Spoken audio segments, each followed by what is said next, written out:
Consider drama. Here is a stage, and over the stage here is what we call the proscenium arch. And out there is the audience. Now, you're supposed to be in the world of reality. So let's suppose this isn't a lecture tonight, but a show.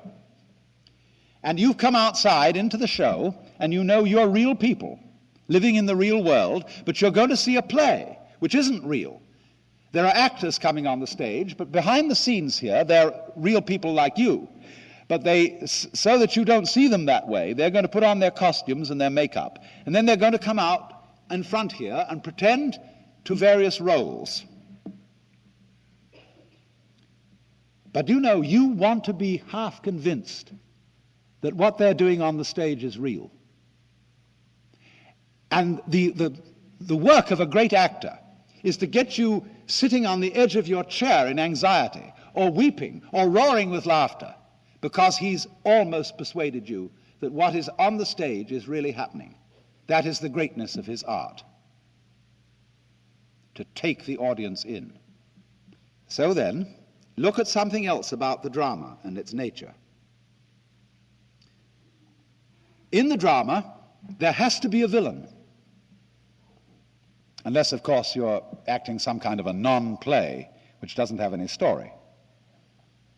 But all fundamental stories start out with the status quo, where everybody's sort of going along, and then something has to come in to upset everything. And the interest of the play is, how are we going to solve it? It's the same when you play cards. Supposing you're playing solitaire. You start by shuffling the deck, and that introduces chaos. And the game is to play order against chaos. So in the drama, somebody has to be the villain and play the dark side. And then the hero plays against him. If you go to the theater for a good cry, then you let the villain win and you call it a tragedy. If you go for a thrill, you let the hero win. If you go for laughs, you call it a comedy. There are different arrangements then between the hero and the villain. But in all cases, when the curtain goes down at the end of the drama, the hero and the villain step out hand in hand, and the audience applaud both. They don't boo the villain at the end of the play. They applaud him for acting the part of the villain so well. And they applaud the hero for acting the part of the hero so well. Because they know that the hero role and the villain role are only masks.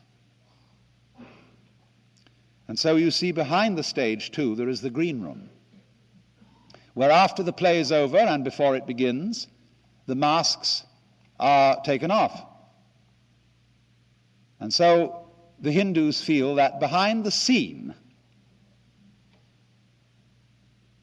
that is to say, in reality, under the surface, you are all the actor, marvelously skilled in playing many parts and in getting lost in the mazes of your own minds and the entanglements of your own affairs, as if this were the most urgent thing going. But behind the scenes, in the green room, you might say in the very back of your mind and the very depths of your soul,